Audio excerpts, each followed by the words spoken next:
여러분 안녕하십니까? EBS 초대석 정관용입니다. 성폭력 범죄가 계속 증가하고 있습니다. 특히 이 딥페이크 사건 같은 디지털 성범죄는요, 2022년에 비해서 지난해 무려 2배 이상 늘어났답니다. 이처럼 성폭력 범죄가 늘어난다는 건, 또 디지털 성범죄가 늘어난다는 건 피해자가 어마어마하게 증가하고 있다는 뜻이죠. 오늘 이런 이 피해자를 돕고 계신 분 초대했습니다. 지난 2013년 피해자 국선 전담 변호사로 지원해서 10년 넘게 지금 4,000명이 넘는 성폭력 피해자들을 도와주고 계신 분이에요. 네, 신진희 성폭력 피해자 국선 전담 변호사를 함께 만나겠습니다. 변호사님, 어서 오십시오. 안녕하십니까?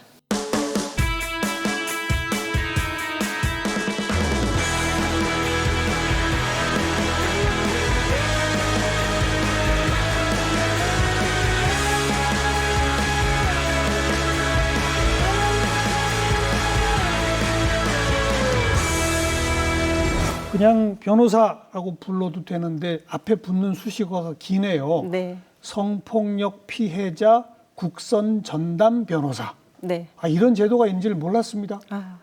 그것 때문에 나왔습니다. 그러니까 네. 국선 전담 변호사가 어떤 제도죠? 네. 일단 전담 변호사라는 걸 조금 아셔야 될 것 같은데요. 변호사라는 것은 민사나 형사나 여러 가지 사건들을 다 할 수 있는데 네. 그중에서 성폭력 사건의 형사 사건만 담당하는 변호사. 피해자를 지원하는 변호사는 피해자 국선 전담 변호사가 있고요. 가해자, 즉 피고인을 전담하는 변호사가 또 있습니다. 피고인 국선 전담 변호사. 네. 전담 변호사는 두 가지 종류가 있다. 피해자를 담당하는 변호사도 있고 가해자를 담당하는 변호사도 있다. 이렇게 생각하시면 되겠습니다. 우리 신 변호사님은 피해자만 도와주는 국선 전담 변호사다. 네, 그런 거죠. 맞습니다. 그 국선 전담 변호사라는 제도는 2013년에 처음 생겼어요? 전담 변호사 제도는 2013년에 생긴 게 맞습니다. 근데 국선 변호사 제도는 2012년에 생겼습니다. 그러니까 피해자들이 국선 변호사의 도움을 받을 수 있었던 건 2012년부터고요. 예. 전담 변호사의 도움을 받을 수 있었던 건 2013년 7월부터입니다. 왜 그러니까 일반 변호사분들이 그냥 자기 일 하다가도 국선 변호 일을 또 하잖아요. 이렇게 그 정부로부터 의뢰를 받아가지고. 그렇습니다. 근데 국선 전담 변호사 제도가 생긴 건 왜 그렇습니까? 일단 피해자를 지원함에 있어서 만약에 다른 사선 사건하고 이 국선 사건하고 같이 병행을 한다면 사선 사건, 돈을 받은 의뢰인의 사건에 집중할 수밖에 없는 그런 그렇죠. 네, 그런 사정이 있습니다. 그래서 피해자를 지원한 업무를 좀 더 충실히 하자라는 의미에서 피해자 국선 전담 변호사 제도가 생긴 겁니다. 네, 거기 이제 자원하신 거고. 그렇습니다. 그러면은 성폭력 피해자 돕는 일만 하시는 거네. 지금은 좀 확대돼서 아동학대 피해자, 스토킹 피해자도 지원하고 있습니다만 처음 제도가 만들어졌을 때는 성폭력 피해자를 지원하는 업무만 했었습니다. 네, 특별히 근데 또 성폭력 피해자만 전담하는 변호 제도가 왜 필요했을까요? 그만큼 성폭력 피해자들이 도움을 못 받아서 그런가요? 그렇다고 볼 수 있습니다. 우리 모든 국민들이 잘 알고 있는 조두순 사건, 이런 어린 아이들이 성폭력 피해를 입었던 큰 사건들이 있지 않습니까? 그런 사건을 계기로 해서 피해자를 지원하는, 법률적 지원하는 사람들이 필요하다라는 목소리가 제기됐고 그럼 누가 할 것이냐라고 했을 때 일반 시민들 또는 시민 활동가들도 있겠지만 그래도 법률적인 지식을 가지고 있는 변호사가 지원하는 것이 타당하다라는 이제 목소리가 그 국회에서 모아져서 제도가 만들어진 겁니다. 그 소속은 법률구조공단 소속이시죠? 네, 그렇습니다. 그러면 그 성폭력 피해자들을 누가 연결해 줍니까? 법률구조공단을 찾아오나요? 그분들이? 네, 그 부분이 가장 중요할 것 같은데요. 일단 피해자가 피해를 당하고 나면 제일 먼저 찾는 사람들은 경찰일 겁니다. 경찰에 신고하죠. 그렇죠. 경찰에 신고를 하게 되면 경찰이 처음 이렇게 얘기를 합니다. 변호사가 있으신가요? 변호사가 없으면 국선 변호사를 선정해 드릴까요? 이렇게 질문을 합니다. 그럼 피해자가 국선 변호사를 원합니다라고 하면 경찰이 검찰에다가 국선 변호사 선정 신청을 하게 됩니다. 네. 그러면 검사가 국선 변호사를 딱 지정을 하거든요. 그럼 이제 제가 지정될 수 있는 것이죠. 그러면 검찰에서 주로 의뢰하는군요. 그렇죠. 100%? 네, 100%. 그렇게 해서 그러면 의뢰를 받으면 이제 피해자들을 만나러 갑니까? 그렇죠. 만나기 전에 먼저 전화를 해야 전화를 해서 내가 누구다라는 걸 설명을 해야 됩니다. 검사님이 선정해준 피해자 국선 전담 변호사다. 당신을 이제부터 지원을 하겠다. 수사부터 시작해서 재판에 이르기까지 이 사건이 완전히 끝날 때까지 네. 지원을 한다는 안내를 해드립니다. 11년 동안 4천 명이 넘는 피해자를 그렇게 도와주셨다고요? 네, 그렇습니다. 뭐 기억에 남는 뭐 유명한 그 사건들 다 접하셨겠네, 그렇죠? 그렇죠. 네. 어떤 사건들이 막 떠오르세요 지금? 뭐 국민들이 많이 알고 계시는 사건들을 굳이 말씀을 드리자면 뭐 박사방 사건, N번방, 네, N번방 사건, 네, 그다음에 뭐 버닝썬 사건, 버닝썬, 네, 그 연예인들 막 네, 저거 네, 한- 맞습니다. 네, 그 사건도 지원했었고, 그리고 종교계 성폭력이라고 굉장히 많이 알려져 있는 이재로 목사 사건, 네, 그 사건도 있었고, 최근에 뭐 제2의 N번방이라서 서울대 N번방 사건, 뭐 새로 생겼죠. 네, 네, 그 사건도 하고 있고, 뭐 했었고 그렇습니다. 네, 네. 네. 자, 그러면 이제 구체적으로 피해자들을 어떻게 도와주시는지 오늘 좀 상세하게 설명을 해주세요. 아, 이제 네. 검찰한테 연락이 왔어요. 네. 이런 사건이 터졌고 이건 피해자가 뭐 규모가 뭐 몇백 명이다, 예를 들어서 뭐 네. 몇십 명이다, 네. 뭐 아니면 뭐 한 명이다, 두 명이다도 있을 거 아닙니까? 네, 그렇습니다. 그럼 어떻게 시작하십니까? 일단은 선정서를 팩스로 받게 되어 있습니다. 그러면 피해자의 개인 정보가 적혀 있습니다. 이름하고 전화번호, 네, 그건 기본적으로 적혀 있고요. 그리고 사건의 요지가 한 3줄 정도로 정리가 되어 있습니다. 그리고 이 사건이 조사가 완료됐는지 완료되지 않았는지 경찰이 뭐 배려하는 차원에서 기재하는 경우도 있습니다. 근데 일단 저는 사건을 파악하기 위해서 피해자보다는 이 국선 변호사 선정 신청을 한 경찰관 담당 수사관한테 먼저 연락을 합니다. 지금 조사 날짜를 정해야 되기도 하고 조사가 완료됐다면 제가 피해자하고 또 면담도 해야 되고 여러 가지 법률 상담이라든지 제가 해야 될 법률적 지원을 고려를 해야 되기 때문에 일단 경찰하고 전화 통화를 하고 조사가 완료되지 않았다라고 했을 때는 조사 일정을 잡습니다. 피해자도 조사를 받아야 되죠. 그렇죠. 그렇죠. 네. 성폭력 사건에서 또는 아동학대 사건에서 가장 중요한 거는 피해자의 진술을 듣는 그렇죠. 일입니다. 그래서 피해자가 가장 편한 시간, 가능한 시간을 이제 물어보고 피해자가 원하는 날짜에 맞추어서 조사 일정을 잡게 됩니다. 그래서 조사 일정을 경찰서에서 할 수도 있고 국민들이 잘 아시는 해바라기 센터라는 곳에서 할 수도 있습니다. 해바라기 센터가 그 성폭력 피해자들 도와주는 곳 아닙니까? 네, 맞습니다. 아, 거기서 조사를 받을 수도 있어요? 네, 그 조사를 받기 위해서 만들어진 곳이다라고 해도 과언은 아닙니다. 그래요? 네. 경찰서에 일부러 안 가도 된다? 네, 너무 어린 아이들이나 이런 예, 경우에는 예. 경찰서 경찰서 무서워할 수도 있잖아요. 경찰서가 그 공공기관이기 때문에 뭐 아이들이 친화적으로 만들어져 있지는 않습니다. 그렇죠. 그렇다 보니까 해바라기 센터의 진술 녹화실이라는 공간이 있습니다. 네. 그래서 아이들이 좀 더 편안하게 말할 수 있도록 뭐 가구라든지 뭐 벽지라든지 이런 것들을 좀 아이들이 편안한 환경에서 진술할 수 있도록 도와주는 그런 장치들이 마련돼 있는 곳에서 진술을 하게 되는 겁니다. 우리 신 변호사님도 거기서 근무하시죠? 그렇죠. 저는 이제 보람의 병원이라고 있는데 보람의 병원에 해바라기 센터가 2층에 있고 저는 1층에 사무실이 별도로 있습니다. 네. 네. 그렇게 해서 이제 조사가 끝나지 않았으면 조사 일정 조율하고 조사 장소 정하고 네. 피해자가 조사받을 때 아마 같이 입회하시겠죠? 네, 그렇습니다. 피해자 바로 옆에 앉아서 또는 바로 뒤에 공간마다 약간 다르기 때문에 뒤에 앉아서 피해 진술을 쭉 아주 경청을 하게 됩니다. 예, 예. 경찰 조사를 받기 전에 변호사님이 피해자를 따로 만나진 않아요? 만나는 경우도 있습니다. 성인 피해자이거나 이런 경우에는 뭐 피해자가 원하시면 만납니다. 그렇지만 우리가 피해자를 지원함에 있어서 가장 중요한 것은 피해자가 반복된 진술을 하게 함으로써 힘들게 되는 과정을 좀 더 줄여주는 예, 게 또 역할이기 때문에 피해자가 예를 들어서 먼저 상담을 원한다라고 하면 반드시 상담을 해드리고요. 그렇지 않고 이제 아동이라든지 장애인이라든지 이런 경우에는 진술이 오염될 가능성도 있기 때문에 먼저 사건과 관련한 상담을 하는 것보다는 진술하는 해바라기 센터라든지 이런 곳에 가서 라포 형성이라고 하거든요. 네, 좀 네. 친해지는 친숙함을 네, 맺고 네. 한 다음에 진술하는 과정에 이제 동석하게 되는 겁니다. 뭐 보통 그렇게 피해자분들 처음 만나면 그들의 공통된 반응이 어떤 겁니까? 일단 나의 얘기를 해야 되잖아요. 근데 말하고 싶지 않은 얘기들이잖아요. 떠올리고 싶지 않은 그 네, 일을. 네. 떠올리고 싶지도 않고 남한테 말하고 싶지 않은 예. 그런 얘기이기 때문에 막 체근한다거나 보챈다거나 이렇게 해서는 피해자의 마음을 좀 풀어주긴 어렵습니다. 네. 그럴 땐 좀 기다리는 마음으로 그런 자세로 좀 임하면 그래도 진술을 조금 더 확보하기가 용이합니다. 그분들이 제일 어려워하는 건 말하기 싫어하는 거. 그렇죠. 또 어떤 유형 것들이 있습니까? 그분들이 제일 어려워하는 게. 가해자로부터 또 연락이 올 건가? 가해자 연락이 아직도 와요? 보복을 하면 어떡하나? 아이고. 이런 불안감 같은 건 있습니다. 그리고 같은 그 이웃이라든지 또는 학교라든지 이런 곳에서 일어난 사건, 직장이라든지 네, 이런 네. 경우에는 2차 내가 신고를 했다, 고소를 했다는 것 때문에 보복을 당하면 어떡하나? 이런 걱정을 엄청 많이 그 하십니다. 격리 조치가 안 된 경우군요.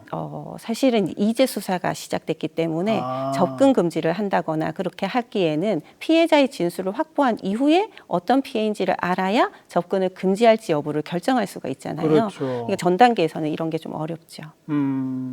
성범죄의 유형도 상당히 많이 변하고 있죠. 네, 그렇습니다. 어떤 식으로 변화가고 있습니까? 요즘의 추세가.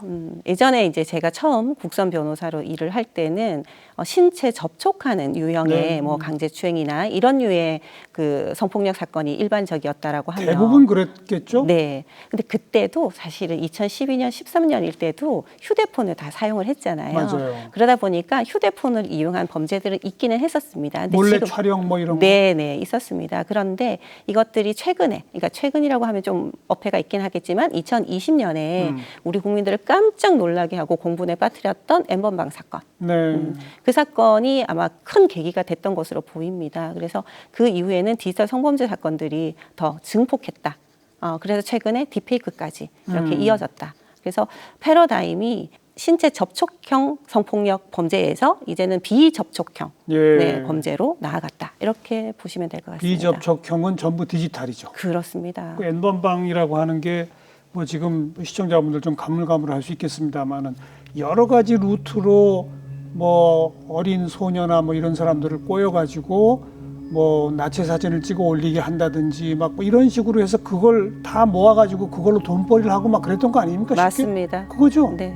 그러니까 뭐 박사방 사건, N번방 사건 이런 사건이 일어나기 전에도 이런 유형의 범죄가 있었지만 조직적으로 예. 일어난 것은 이제 N번방 사건이다라고 생각을 하시면 될 것 같고 스스로 뭐 신체 사진을 찍었다거나 또는 고액 알바를 시켜주겠다라고 유인해서 찍게 한다거나 그래서 한번 찍고 나면 그 촬영물을 이용해서 계속 협박을 해가지고 또 다른 촬영물들을 또 올리게 하는 또는 또 취득하는 예. 그래서 성착취물을 제작하는 그리고 유포하는 이런 범죄가 이제 2020년부터 크게 확산이 됐다라고 생각합니다. 과거에 그 신체 접촉형 성범죄 피해자의 경우는 그 가해자에 대한 어떤 그 뭐 두려움이나 뭐 이런 거 있습니다만 자신의 기록이 어디 남아 있거나 유포된 건 없었지 않습니까? 그렇죠. 네. 근데 이 디지털화 되면서는 이건 이제 가해자에 대한 저것도 있습니다만 자신의 기록과 그 사진들이 여기저기 떠돌아다닌다는 것이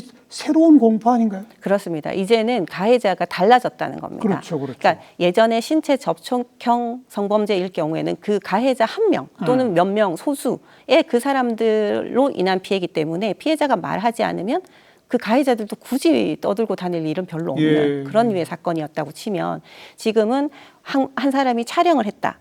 그럼 그 사람이 유포를 하거나 또는 그 사람으로부터 전송받은 제3자가 유포를 하게 되면 그때부터는 그걸 본 사람들도 다 가해자가 되니까 그렇죠. 이거는 가해자가 너무 많이 확대되는 예. 그런 사건이 돼버렸습니다. 그렇죠. 게다가 이제 최근에 딥페이크라고 하는 거는 뭐 본인이 자기 나체 사진을 뭐 이렇게 강제로 내지는 뭐 꼬임에 빠져서 뭐 그루밍으로 인해서 올렸다 이런 게 기존의 N번방 이런 거라면 딥페이크 범죄는 자기 얼굴 사진밖에 없는데 그 얼굴 사진을 무슨 다른 나체에다가 합성한다든지 다른 음란 사진에 합성한다 이런 거 아닙니까? 맞습니다. 네. 이거야말로 자기는 예상치도 못하는데 피해자가 되는 거 아닌가요? 맞습니다. 그래서 전 국민들이 다 피해자가 될 수 있는 겁니다. 그죠? 네. 또 이제 그렇게 되면은 그 범죄를 저지르는 사람들의 유형도 바뀌는 거죠. 그렇죠. 어떻게 바뀌고 있습니까? 예전에는 폭행이나 협박이 주된 그 수단이었다고 하면 강간범, 추행범 이런 사람들이죠. 네, 쉽게 네, 말해서 네. 옛날 전통적인 그 성범죄자들. 그렇죠. 네. 지금은 폭행 협박이 필요가 없습니다. 네.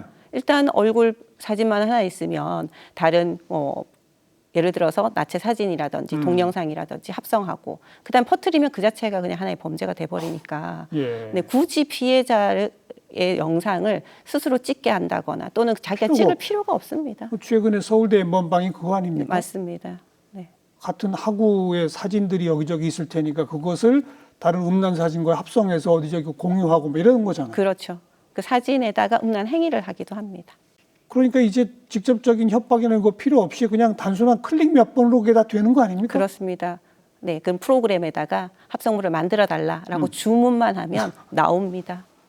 AI가 이거 해준다는 거죠? 네, AI가 해줍니다. 그럼 이제 그런 범죄자 연령도 되게 낮아지겠네요. 그렇죠. 지금은 초등학생도 합니다. 그럼 무차별적으로 확산되는 가해자, 그에 따라서 피해자도 무차별적으로 확산, 세상이 이렇게 되고 있는 겁니까? 그렇습니다. 그런 피해자들을 처음 만나면 이제 그분들은 또 뭐라 그래요? 사실은 그분들이 일단 제일 원하는 거는 빠른 차단과 빠른 삭제입니다. 자기 영상을 없애달라. 네. 근데 그게 그렇게 쉽지가 또 않은 면이 있습니다. 그리고 찾아가면 경찰이나 공공기관이나 국가기관으로부터 듣는 얘기는 못한다. 다 못 지운다. 못 지운다. 완벽하게 지울 순 없다. 그리고 외국에 있는 서버에서 일어난 일이다. 외국 사이트다. 한국의 수사권이 미치지 못한다. 이제 이런 얘기를 들을 때마다 낙담할 수밖에 그렇죠. 없는 것이죠. 그거 진짜 못 없앱니까? 지금 보면은 뭐 다 잡을 수 있다 이런 뉴스도 계속 나오고 있긴 한데 제가 해보면 사실 저희 피해자들이 잡으러 다닙니다. 왜냐하면 경찰관들 입장에서는 이 사건만 있는 게 아니기 때문에 또 어려운 점도 있을 수 있겠지만 피해자는 당장 내 사진이 내 영상이 유포되고 있기 때문에 어떤 사이트에 지금 퍼지고 있는지를 찾아내기 위해서 피해자들이 그 온라인에서 날마다 검색합니다. 그래서 찾아내서 신고하고 찾아내서 신고하고 이런 일을 반복하고 있습니다. 신고하면 누가 지워줍니까? 일단 우리나라에서 지워달라고 요청을 할 수 있는 곳은 한국디지털성범죄 피해자 지원센터라는 곳이 있습니다. 네, 거기서 요청을 하면 거기서 자발적으로 해당 사이트에다가 뭐 편지처럼 이메일을 보냅니다. 좀 삭제하라 이렇게 권고하기도 하고 그래서 삭제하는 사람들도 있겠지만 대부분은 삭제하지 않습니다. 그래서 방송통신심의위원회에다가 삭제 지원 신청을 하면 방송통신심의위원회에서 조치를 할 수 있습니다. 강제 조치를. 그래서 차단 같은 거 이렇게 해주기도 합니다. 근데 아까 언급된 그 해외 서버를 두고 있는 사이트 같은 경우는 국내 그런 공공기관의 요청을 응해주나요? 응해주지 않습니다. 그래서 지금도 버젓이 만연히 유포되고 있습니다.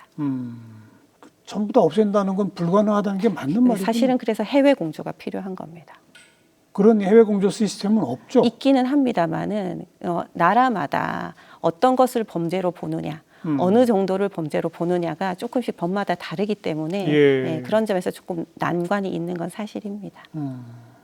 좋아요. 피해자들이 제일 원하는 건 빠른 차단과 삭제인데 그게 아무튼 뭐 매일 사이트를 뒤져도 어렵다.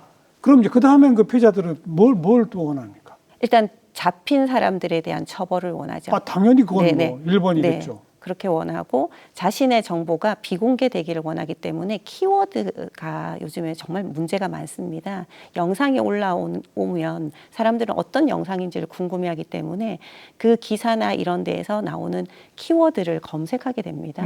그 키워드를 검색하면 사실은 피해자의 영상물도 볼 수 있는 경우가 있습니다. 그래서 이런 키워드를 삭제해달라는 요청을 정말 많이 합니다. 예.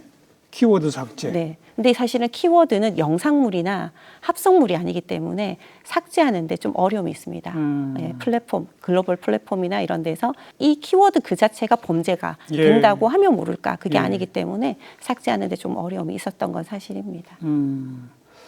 그리고 또 본인의 신상이 이미 노출됐기 때문에 심지어는 주민등록번호나 이름이나 이런 걸 좀 다 바꿔달라. 뭐 성형수술을 하겠다. 뭐 이런 경우도 많다면서요? 네, 맞습니다. 실제로 피해자들 성형수술 정말 많이 합니다.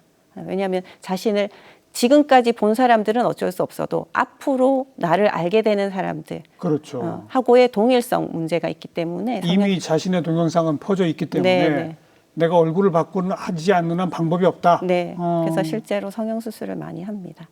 그 성형수술에 대한 무슨 국가 지원은 없습니까? 없습니다. 전혀 없어요? 전혀 없습니다. 제가 박사방 사건, N번방 사건을 할 때 저희 피해자들이 성형수술 받고 싶다라고 해서 제가 이제 검찰에다 좀 알아봤습니다. 범죄 피해자 지원센터 이런 데 알아봤는데 성형수술비는 예를 들어서 뭐 살인이나 중상해나 이런 범죄 피해자한테는 재건 수술용으로는 해줄 수 있는데 이런 디지털 성범죄 피해자한테는 지원 대상이 되지 않는다라는 얘기를 들었습니다. 주민등록번호나 이름을 바꾸는 건 왜 그런 겁니까? 일단 내 이름을 아까 키워드 말씀드렸잖아요. 키워드. 네, 피해자의 이름들이 예를 들어서 뭐 N번방, 아무개 이런 식으로 키워드가 붙어 있습니다. 그러다 보니까 키워드를 없애고 싶은 거고 키워드를 못 없애니까 내 이름을 바꾸는 겁니다. 그래서 개명 재판을 하는 거죠. 개명 신청을 해서 이런 사건들이 있었습니다. 그래서 박사반 사건 할 때 이제 개명하는 거 제가 지원을 해드렸고, 네, 주민등록번호도 예를 들어서 피해자의 주민등록번호 전체가 다 이렇게 공개가 되거나 또는 유포가 되는 경우도 있었습니다. 그래서 주민등록번호를 변경하는 그런 지원도 했었습니다. 지금 쭉 제가 질문하고 답 듣는 이 모든 과정을 다 도와주시는 거네요. 그렇죠. 근데 이제 개명하고 주민등록번호 변경은 무조건 도와드릴 수 있는 건 아니고 제가 공단 소속 변호사기 때문에 형사사건 에 대해서만 지원하도록 되어 있어서 뭐 나머지 개명이라든지 이런 것들은 공단의 특별 허가를 얻어야 되는.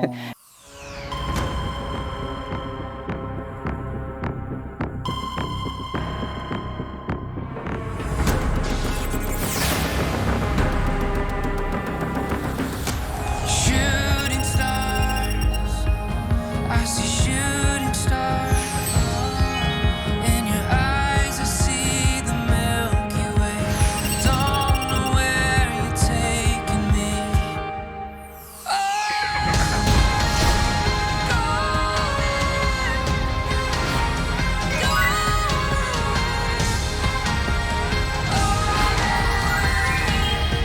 We are golden, we are golden, we are golden.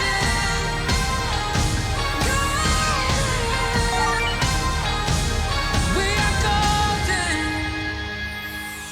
그렇게 수없이 많은 피해자들을 만나서 그런데 우리 변호사님이 지키는 원칙이 있다고 들었습니다. 안 된단 말을 안 하신다면서요. 이게 좀 너무 과도하게 비춰질까 걱정이 되는데 제가 뭐 모든 걸 할 수 있는 사람은 아니고요. 다만 형사 사건에서 제가 지원할 때 처음부터 안 된다 이런 얘기를 하지 않습니다. 예를 들어서 복사 기록을 보고 싶어요, 변호사님. 이렇게 얘기를 했을 때 안 돼요. 판사님 안 해줘요. 이렇게 말하기보다는 신청은 하겠습니다. 근데 안 될 가능성도 있습니다. 이렇게 말씀을 드린다는 의미지 처음부터 쫙 잘라서 무조건 안 된다. 이건 안 된다. 이런 식으로 말하지는 않는다는 그런 의미입니다. 네. 아무튼 근데 그분들은 사실 도움 받을 때가 변호사님밖에 없는 거잖아요. 그렇죠. 저밖에 없는 피해자분들도 계시잖아요. 그러니까요. 네. 그런 경우에 변호사님이 입에서조차 안 된다 그러면 그러니까. 절망하게 되죠. 맞습니다. 아까 경찰 찾아갔는데 이거는 해외 서버가 있어서 안 된다. 이제 그러니까요. 이런 얘기를 듣고 낙담하신 분들이기 때문에 저도 안 된다 이런 말 하기가 참 어렵습니다. 해보자. 뭐라도 해보자. 할 수 있는 건 다 해보자. 이제 이렇게 얘기를 하는 거죠. 네. 지금까지 거쳐간 수없이 많은 사건들 중에 참 기억에 남는 건들이 굉장히 많으실 것 같아요. 네, 많습니다. 뭐 좀 몇 번 언급 나왔던 그 N번방 박사방이 제일 먼저 기억나십니까? 뭐 그건 이제 제가 수사 과정에서 좀 제가 고생을 좀 해가지고 어떤 고생하셨어요? 박사방이나 N번방 사건은 일단은 제가 지원할 수 있는 범위를 넘은 범위까지 지원을 해달라고 이제 요청이 온 거기 때문에 그러기 위해서 예를 들어 어떤 거요? 그러니까 개명이라든지 이런 것들은 계약상 저희 공단에서는 못하게 되어 있는 건데 피해자가 개별적으로 알아서 해야 되는 건데 일단 해줘야 되는 가장 큰 거잖아요. 그러니까 이제 법무부, 중앙지검 뭐 다 얘기해가지고 협조를 구해서 이렇게 하는 그 과정들이 있습니다. 그 과정들이 쉽진 않았거든요. 그리고 주민등록 변경 신청할 때 제가 너무 놀랬던 게 주민등록은 우리 주민센터 찾아가서 관련해가지고 뭐 업무를 하지 않습니까? 근데 주민등록 변경하려면 주민센터를 찾아가야 되거든요. 거기 신청서를 써요. 그러면 그 동네 사는 사람들 만약에 정말 좁은 지역이라면 내가 이 사건 피해자라는 걸 알게 될 수가 있잖아요. 그러니까 이런 절차를 거쳐서 주민등록 번호 변경을 한다는 것 자체가 피해자한테는 또 다른 2차 피해가 될 수 있는 상황이었습니다. 그래서 제가 행정안전부의 주민등록 번호 변경위원회에다가 직접 전화를 했습니다. 그래서 사정 설명해서 이것들을 좀 패스트 트랙으로 할 수 있도록 네, 그렇게 네, 절차를 밟아서 지원했습니다. 이 과정이 조금 쉽지는 않았습니다. 네, 네, 네. 그렇게 했죠. 그렇게 아무튼 범위 넘어가는 일까지 도와줬던 그 박사방, N번방이 떠오르시고 또 그렇죠. 그다음은요. 그리고 사실은 이제 이 사건은 우리가 이제 피해자 중에 중간간 피해를 당하는 경우가 있습니다. 약물이라든지 술에 만취해 있는 상태를 이용해서 가해자가 강간을 하는 그런 사건들이 있는데요. 의식을 전혀 없게 만들어 놓고 네, 그런 사건이 있는데 버닝썬 사건도 그렇죠. 그런 거죠. 네. 근데 피해자가 술에 약물을 타가지고 뭐 이런. 네, 그럼 피해자 입장에서는 자신한테 무슨 일이 있었는지 전혀 모르죠. 네. 그러다가 수개월이 지나서 임신이 되는 임신 사실을 알게 되는 경우가 있습니다. 그러면 이게 범죄로 인한 임신인 경우에는 낙태 수술이 가능합니다. 지금은 이제 헌법재판소에서 결정이 나서 아무 문제가 없지만 예전에. 그래서 경찰 입장에서는 이게 범죄로 인한 것인지 아닌지에 따라서 낙태 여부가 결정이 돼야 되기 때문에 근데 그러면 어디에서 이런 일이 일어났는지를 밝혀내야 되지 않습니까? 근데 경찰관은 남성이고 피해자는 여성이고 피해자를 데리고 탐문을 하러 다니기가 쉽지가 않은 상황이 있었습니다. 그래서 제가 피해자하고 둘이서 탐문하러 다녔습니다. 네. 장소를 알아야 좀 수사가 좀 진척이 되니까 네, 그랬던 적도 있습니다. 뭐 그런 류의 사건들도 있고 또 장애인 사건들이 있는데 요즘 교제 폭력 사건이 많지 않습니까? 그렇죠? 네, 교제 폭력 사건인데 피해자가 남성이고 장애가 있었던 사건이 있었습니다. 그래서 여자친구가 남자친구한테 이제 상해를 가한 사건이 있었는데 장애가 있다는 사실을 피해자 가족 측에서 수사 단계에서 경찰관한테 말을 하지 않았습니다. 그랬더니 이 사건은 그냥 일반적인 그냥 상해 사건으로 재판에 넘어갔던 겁니다. 그래서 가해자 측에서 이 피해자를 회유해서 합의서를 써서 재판부에 제출을 한 겁니다. 약간의 지적 장애가 있는 경우에 썼어요. 네. 그래서 뒤늦게 이거를 알게 된 피해자 가족 측에서 이제 도움을 요청을 했고 검사님이 국선 변호사로 저를 선정을 해줘서 이 합의서가 무효다라는 것들을 밝혀내는 그런 업무를 했었습니다. 네. 참 가장 안타까운 상황은 뭡니까? 이 피해자들 접하면서 저는 사실 제가 한 사건 중에서 친족 성폭력 사건들이 네, 제일 어려웠고 지금도 하고 있는데 가장 어려운 것 같습니다. 네. 왜냐하면 아이가 정말 용기 내어서 주변 친구라든지 선생님한테 얘기를 하거든요. 그러면 그 얘기 때문에 신고가 이루어져 가지고 경찰 조사를 하게 되면 그 집안에서는 이제 깜짝 놀랄 만한 일이지 않습니까? 그럼 그때는 뭐 당장에 뭐 구속을 시키고 이렇게 되니까 뭐 피해자의 예를 들어서 피해자의 엄마나 이런 가족들 입장에서 가만히 있어요. 근데 이제 재판까지 딱 시작이 되면 그때부터 아이를 회유해가지고 이런 사실 없었다, 거짓말이다, 또는 가해자가 주장하는 내용대로 단원서를 쓴다거나 이런 류의 사건들이 꽤 많습니다.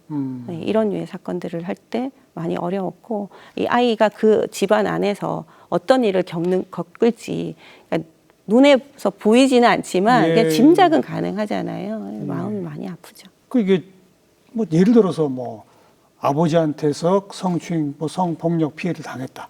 그럼 뭐 용기를 내서 고소했다. 그렇다고 해서 완전히 분리시켜 주나요?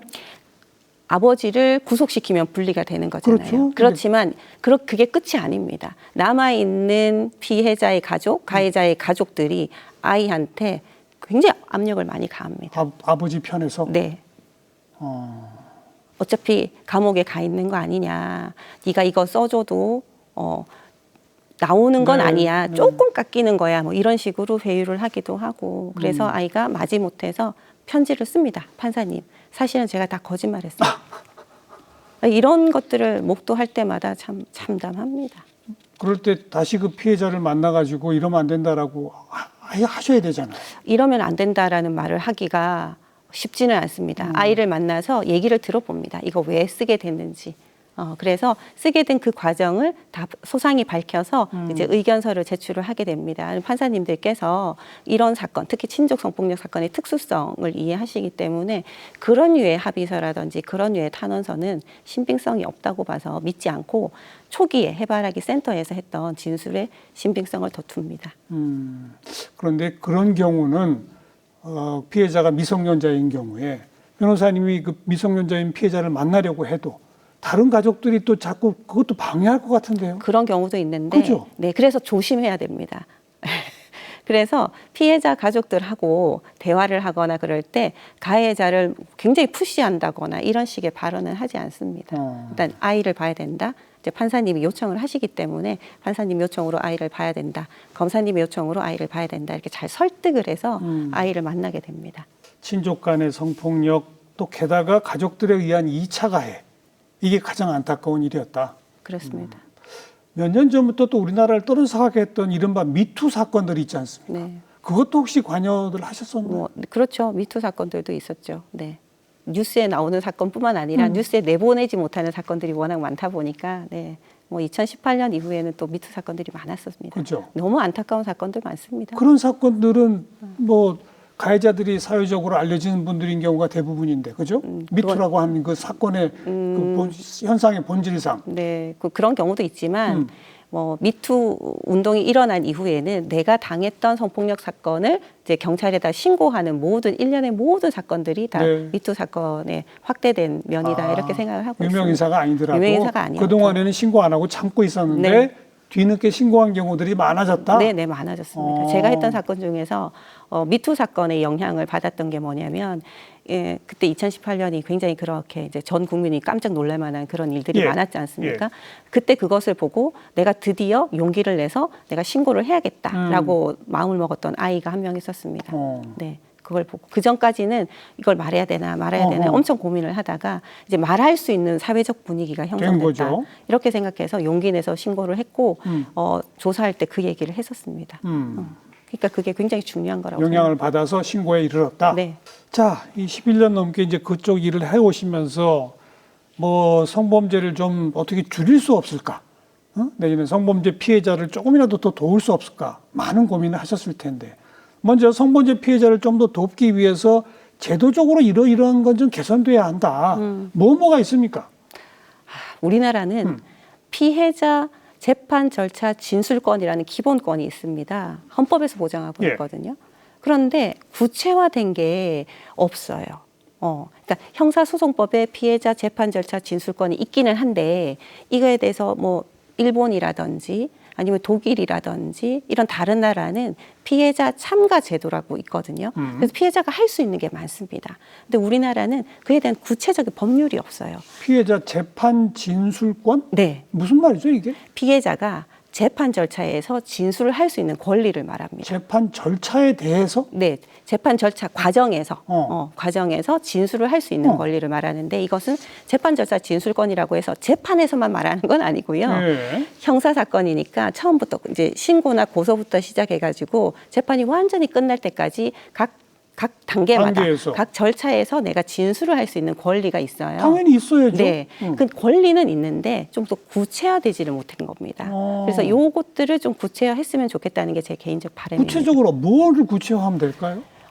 예를 들어서 제가 했던 사건 하나를 설명을 드리면 가해자가 있는데 이 가해자가 디지털 성범죄도 저질렀고 또 다른 공범들과 사기 범죄를 저질렀어요. 그럼 디지털 성범죄는 A 법원에서 재판을 하고 있다고 치면 사기 범죄는 B 법원에서 하는 거예요. 그럼 피고인 이 범죄자 입장에서는 한 번에 재판 받기를 원할 거잖아요.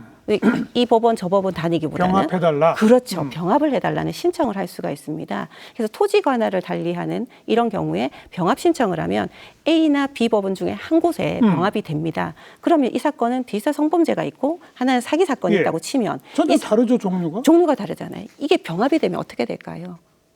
하나의 판결문에 다 나오는 겁니다. 아이고, 말이 안 되죠. 그렇죠. 이런 사건이 발생을 했었습니다. 그래가지고 제가 이 병합된 것이 잘못됐다라고 해서 분리해달라. 제가 의견도 밝혔고 법정에도 출석했고 의견서도 냈고 근데 안 됐습니다. 그럼 판결문에 나오는 것 자체는 좀 문제가 되니까 이것도 이제 문제를 삼았고 그랬었는데 결론적으로는 병합이 돼서 끝까지 사건이 그냥 가버렸습니다. 가버렸어요. 그래서 제가 생각할 때는 이런 병합 결정에 있어서도 피해자가 이런 사건은 병합해서는 안 된다는 의견을 진술할 수 있어야 되는데 그런 권리가 지금은 보장되고 있지 않다는 점입니다. 알겠습니다. 그래서 제가 헌법소송했습니다. 지금 헌법재판소에서 재판 중입니다. 하고 있어요. 네. 재판 절차 진술권. 네. 또 어떤 제도가 필요합니까? 이거 전부 다 피해자 관련한 제도이긴 한데 지금 디지털 성범죄인 예. 경우에는 제가 좀 걱정했던 게 뭐냐면 첫 번째 피해가 발생하고 나면 이게 삽시간에 유포가 되잖아요. 퍼지고 나면 이 사건은 사건 수는 어마어마하게 많아질 수 그렇죠. 있습니다. 근데 모 사건은 하나잖아요. 그러면 이 사건은 하나일까요? 아니면 100개, 1000개, 10,000개일까요? 피해자 지원함에 있어서 디지털 성범죄인 경우는 다른 일반 접촉형 성범죄와 다르게 피해 수가 늘어나고 가해자도 늘어나는데 예.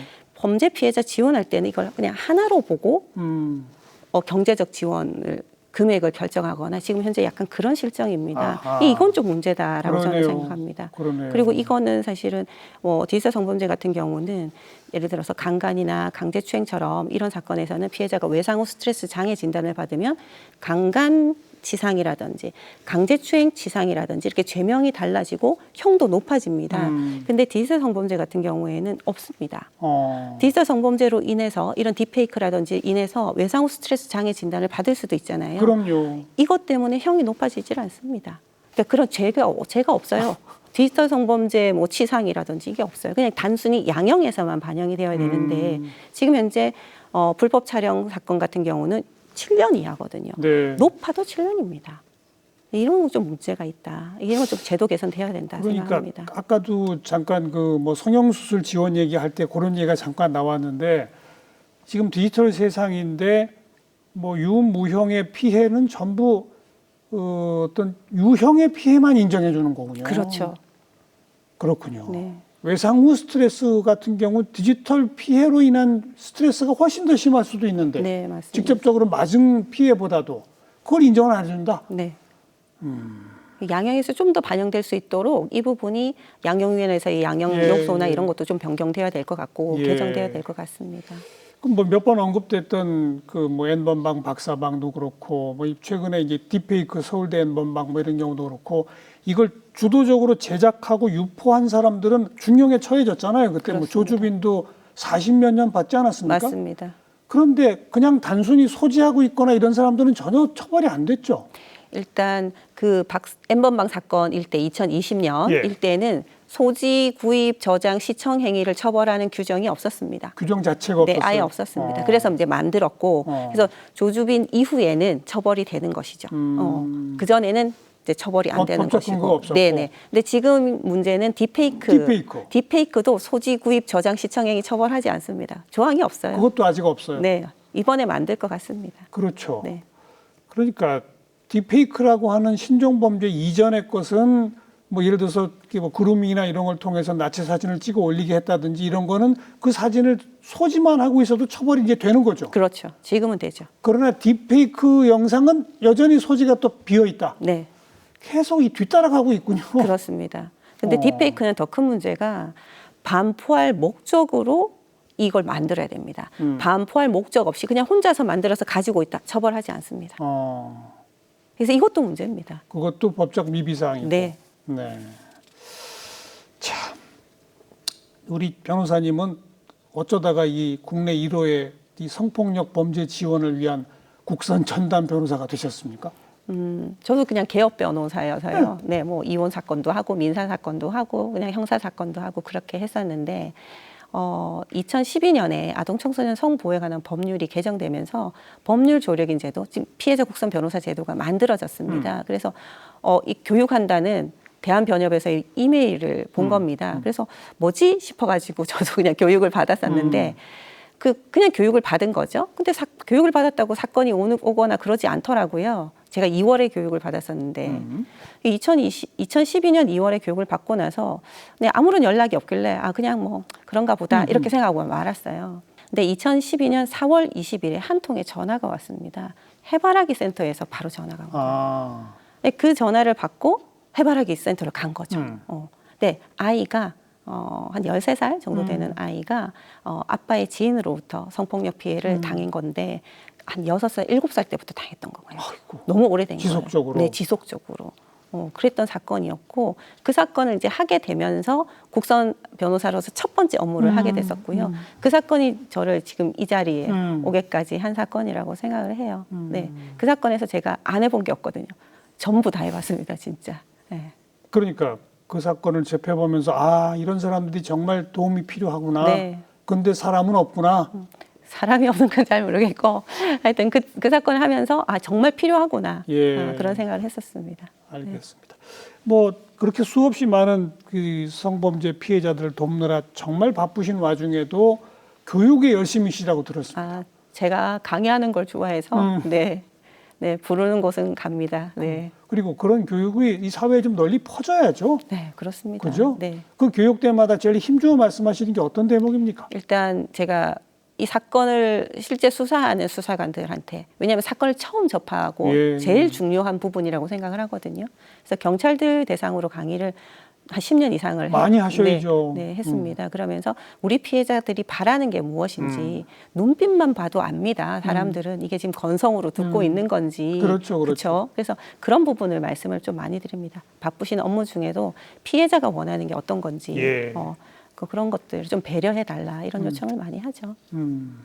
그리고 뭐 일반 또 학생들이나 또 사회인을 대상으로도 강의하실 거 아니에요? 그렇죠. 그때는 뭘 강조하십니까? 일단 제가 서울대학교에서 강의를 하고 있는데 지금 거의 8년째 하고 로스쿨에서. 있습니다. 네, 그렇습니다. 그래서 이 제 후배들일 수도 있고 더 훌륭한 또 변호사나 법조인들, 예. 판사나 검사가 될 수 있잖아요. 이제 그런 분들이기 때문에 성폭력 피해자 지원 제도에 대해서 어떤 것이 문제고 이렇게 지원을 해야 되고 이런 분들의 이런 얘기를 정말 많이 합니다. 그래서 이런 것들을 배우고 났을 때 사건을 바라보는 눈이 좀 달라질 수 달라지죠? 있잖아요. 근데 그런 측면에서 강의를 하려고 노력을 하고 있습니다. 그리고 아까 몇 가지 제도적 미비점 말씀해 주셨고 처벌 조항 자체가 없다 이런 말씀들 하셨고 시대 변화에 맞춰 가지고 이 범죄 기법의 변화에 맞춰 가지고 빨리빨리 입법이 좀 보완되고 이러면 성범죄 좀 줄일 수 있을까요?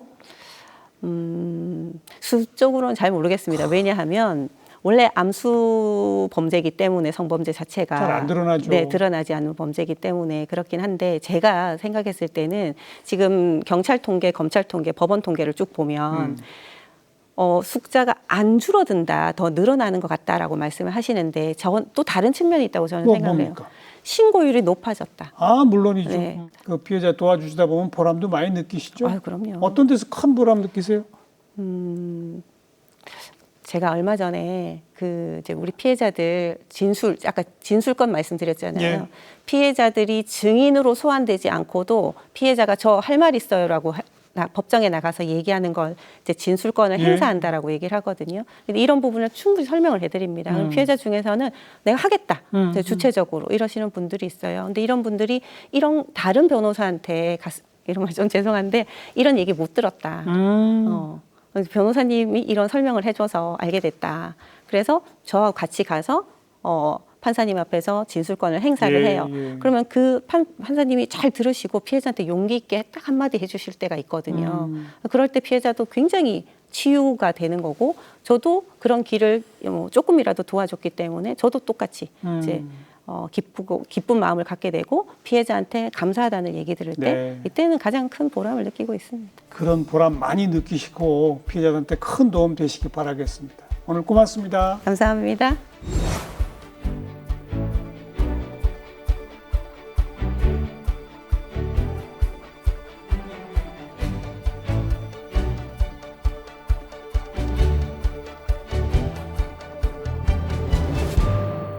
네, 오늘 이야기 중에 나온 그 딥페이크 가짜 영상 요즘 어린 아이들 중에는요 이게 범죄인 줄 모르고 그냥 재미삼아 하는 경우도 있답니다. 주변에 이런 것들이 왜 범죄가 되는지 좀 널리 교육하고 알리는 이런 일도 우리가 게을리하지 말아야 할 것 같습니다. 다음 시간 또 뵙죠. 안녕히 계십시오.